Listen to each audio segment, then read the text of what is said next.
Hello friends, इस video में हम बात करने वाले हैं कंडीशनल स्टेटमेंट इफ एल्स के बारे में। सबसे पहले तो समझते हैं कि कौन कौन सी कंडीशंस हो सकती है जब हम ये कंडीशनल स्टेटमेंट की बात करें तब।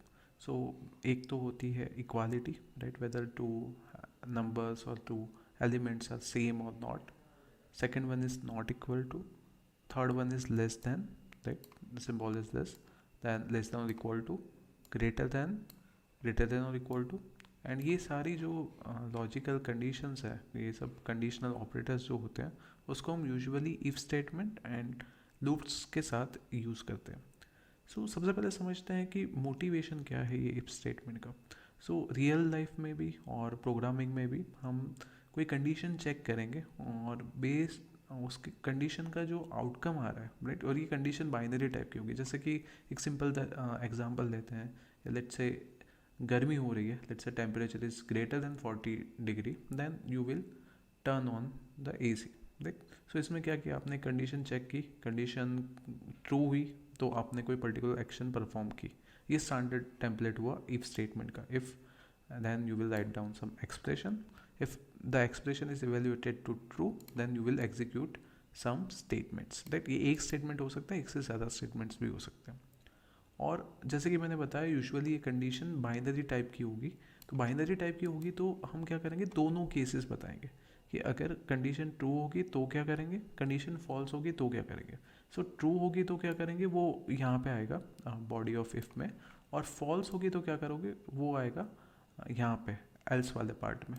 जो अगर what will happen if your condition is false, तो एल्स के बाद आपने जो भी स्टेटमेंट्स लिखे होंगे वो एग्जीक्यूट हो जाएंगे। तो एक एग्जाम्पल लेते हैं इस चीज़ को समझने के लिए। So let's say currently I am talking about only this part, कि आप हमने क्या किया, यूज़र से एक नंबर ले लिया, let's say enter N integer, ये हमने पास किया, और यूज़र जो भी स्ट्रिंग देगा वो अब इंटीजर में कन्वर्ट हो जाएगा। Let's say number is 54, and then हमने क्या लिखा हुआ है आगे प्रोग्राम में कि if number is greater than 0 then colon. ये कॉलन जस्ट सेपरेट करने के लिए कि अब कंडीशन ख़त्म हो गई है, एक्सप्रेशन ख़त्म हो गया। और फिर यहाँ पे हमने इंडेंटेशन का यूज़ किया है। इंडेंटेशन क्या होता है, इसको अगर मैं इजी वर्ड्स में बोलूँ तो मैंने 2 टैब जितना स्पेस दिया है। ये स्पेस क्यों दिया है, जस्ट डिनोट करने के लिए कि अब हम इफ़ ब्लॉक के अंदर है, अब हमारा स्कोप ये इफ़ कंडीशन के अंदर है। जब भी कंडीशन ट्रू होगी तो सबसे पहला स्टेटमेंट ये एग्जीक्यूट होगा।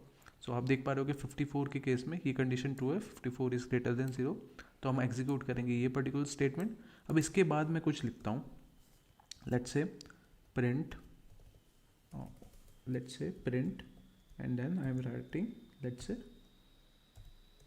Success, right. और एक और बार इसको एग्जीक्यूट करते हैं with the same input, let's say 54। तो अब as you can see both the statements are executed, ये वाला प्रिंट भी एग्जीक्यूट हुआ, ये वाला भी हुआ। बट क्या होगा अगर मैं कोई नंबर एंटर करता हूँ जो 0 है या 0 से छोटा है, लेट्स से what will happen if I enter -54। तो ये कंडीशन फॉल्स होगी, पहले कंडीशन चेक होगी, कंडीशन फॉल्स है तो ये दोनों में से कोई भी स्टेटमेंट एग्जीक्यूट नहीं हुआ। अब इंडेंटेशन का क्या,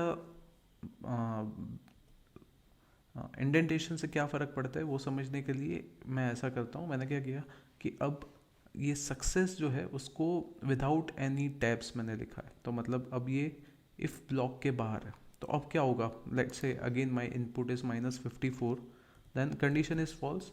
अब क्या होगा, सिर्फ ये वाला प्रिंट एग्जीक्यूट नहीं होगा क्योंकि वो ब्लॉक ये कंडीशन के साथ एसोसिएटेड था। ये वाले प्रिंट जो जिसमें सक्सेस लिखा हुआ है उस पर कोई कंडीशन अप्लाइड नहीं है, तो वो बाय डिफ़ॉल्ट एग्जीक्यूट होगा, right, irrespective of whether my number is positive और नेगेटिव। जैसे कि एक और बार इसको एग्जीक्यूट करता हूँ इसको अच्छे से समझने के लिए, let's say my input is 9। इस बार क्या होगा, पॉजिटिव नंबर, कंडीशन इज़ 2, और पॉजिटिव नंबर भी लिखा हुआ है और सक्सेस भी लिखा हुआ है। और अगर मैं -9 डाल रहा हूँ लेट्स से, तो क्या होगा, condition is false but success लिखा हुआ आएगा। आई होप अब इंडेंटेशन क्या होता है वो आपको अच्छे से समझ में आया होगा।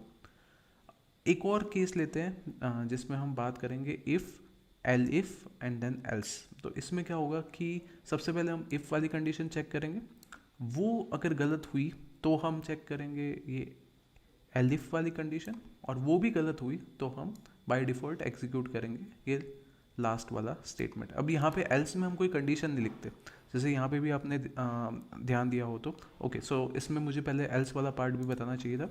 सो यहाँ पे अब मैं प्रोग्राम को थोड़ा मॉडिफाई करता हूँ। अब मैं लिखता हूँ एल्स कॉलन और फिर एक और कंडीशन। अब ये वाली कंडीशन क्या होनी चाहिए, लेट्स एज्यूम दो ही कैटेगरीज हम अभी सोच रहे हैं कि पॉजिटिव होगा या नेगेटिव होगा। तो यहाँ पे मैं लिखूँगा नंबर इज़ नेगेटिव, या just I will write down for now negative.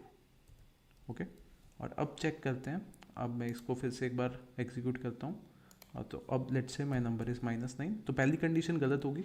तो बाय डिफ़ॉल्ट क्योंकि बाइनरी क्लासिफिकेशन होगा यहाँ पे, क्योंकि हम बात कर रहे हैं ऐसी कंडीशंस की जो या तो ट्रू होगी या तो फॉल्स होगी।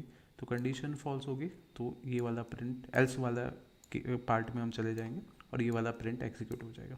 सो अभी मैं ये प्रिंट सक्सेस को हटा देता हूँ क्योंकि उसकी ज़रूरत नहीं है। सो अब एक और बार एग्जीक्यूट करते हैं, लेट्स से -3। तो यहाँ पे क्या होगा, first condition is false, so therefore else वाला पार्ट एग्जीक्यूट हो जाएगा और हमें -3 मिल जाएगा। हमें आंसर में मिला नेगेटिव। एक और बार एग्जीक्यूट करते हैं, what will happen if I insert 0, right. So 0 के केस में भी कंडीशन गलत है क्योंकि 0 ग्रेटर देन 0 ये कंडीशन गलत हो गई। ये कंडीशन गलत होगी तो हम एल्स वाले ब्लॉक में चले जाएंगे और फिर हम प्रिंट करेंगे negative, right. So but actually ये गलत है क्योंकि 0 है, वो पॉजिटिव या नेगेटिव नहीं है, बट हम ये अभी समझ रहे हैं इफ एल्स कैसे वर्क करता है। सो अब यहाँ पे सिंटेक्स में क्या ध्यान रखना है, जो भी कंडीशन आप लिखो उसके बाद कॉलन करना है और फिर 2 टैब्स दे देना है, इंडेंटेशन, राइट। इंडेंटेशन से पता चलेगा आप कौन से ब्लॉक में हो। और यहाँ पे भी मैं एल्स के बाद यहाँ पे कुछ लिखूँगा तो वो एल्स का ही पार्ट रहेगा। जैसे यहाँ पे मैंने प्रिंट कर दिया कुछ और, लेट्स से यस। तो अब जब भी नंबर नेगेटिव होगा तो दो चीज़ें प्रिंट होके आएगी, नेगेटिव और यस दोनों। और पॉजिटिव होगा तो सिर्फ पॉजिटिव नंबर प्रिंट होके आएगा। जैसे कि यहाँ पे -3 अगर मैं कर रहा हूँ तो आप देख पा रहे हो नेगेटिव और यस दोनों प्रिंट होके आए। अब हम बात करेंगे इफ़, एलिफ एंड एल्स की। सो अब यहाँ पे एक और हमने इंट्रोड्यूस किया ब्लॉक जिसको हम बोलेंगे ELIF block, elif block. Elif block का क्या पर्पज़ है कि अगर पहली कंडीशन गलत हुई तो हम ये कंडीशन चेक करेंगे, और आप कितने भी एलिफ ब्लॉक रख सकते हैं आपके प्रोग्राम में। तो अब यहाँ पे क्या है कि लेट्स से हम स्पेसिफिक केस कंसिडर करते हैं जब नंबर एक्चुअल में 0 है। तो ये वाले केस में क्या होगा, पहले ये कंडीशन चेक होगी, ये कंडीशन गलत है तो ये वाली कंडीशन चेक होगी whether your number is equal to 0 और नॉट। और ये कंडीशन सही हो जाएगी तो हम प्रिंट हो जाएगा 0। और अगर पहली दो कंडीशन गलत हो रही है तो एल्स वाला पार्ट एग्जीक्यूट हो जाएगा और प्रिंट होगा नेगेटिव नंबर। अब हम बात करते हैं नेस्टेड इफ एल्स की, और इसमें हम प्रोग्राम के ज़रिए समझेंगे कि कैसे वर्क करता है। नेस्टेड इफ एल्स का मतलब क्या है कि एक इफ़ के अंदर इफ एल्स या इफ़ है, राइट। और सिर्फ इफ एल्स नहीं, आप इफ़ एलिफ एल्स भी रख सकते हो, राइट। सो ये नेस्टिंग हो गया। सो हमने क्या किया, 3 नंबर्स यूजर्स के लिए, पर्पस है मैक्सिमम निकालना। सो इसको समझते हैं कि क्या लॉजिक रहेगा। If A is greater than B and if A is greater than C, so that means A is greater than B as well as C, तो हमारा मैक्सिमम हो जाएगा ए। अब ये वाला पार्ट का मतलब क्या है, Y M is equal to C. So यहाँ पे हम कब जाएंगे, जब A is greater than B true है तभी हम ये ब्लॉक में गए, राइट। और अब ये वाले ब्लॉक में कब जाएंगे, जब A greater than C false है। तो मतलब क्या हुआ, C is greater than B, C is greater than A, and हमने ऑलरेडी एज्यूम किया है यहाँ पे पहुँचे, that means A is greater than B. So C is greater than A and A is greater than B, so therefore C is greater than B, so maximum is C. So ये इस हिसाब से लिखा हुआ है। अब else part में चलते हैं। ये एल्स ब्लॉक में बेसिकली क्या होगा, यहाँ पे आ गए, that means B is greater than A, and if we are again checking whether b is greater than c or not. So now if we are here, that means b is greater than a and b is greater than c also, so therefore maximum is b. और अब last वाला part consider करते हैं, else में else वाला part.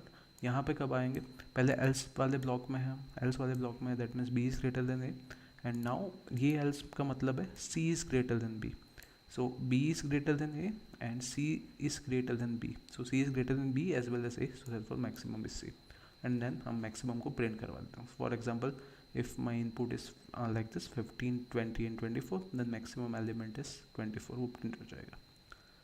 और हम क्या कर सकते हैं, अलग अलग कंडीशन से उनको कंबाइन भी कर सकते हैं। जैसे कि हम एंड का यूज़ कर सकते हैं, और का यूज़ कर सकते हैं, जैसे यहाँ पे एंड का यूज़ किया हुआ है मैंने, दो कंडीशंस रखी हुई है, A greater than B and C greater than A. In this particular case both the conditions are true, so वो प्रिंट कर देगा both conditions are true. Thank you.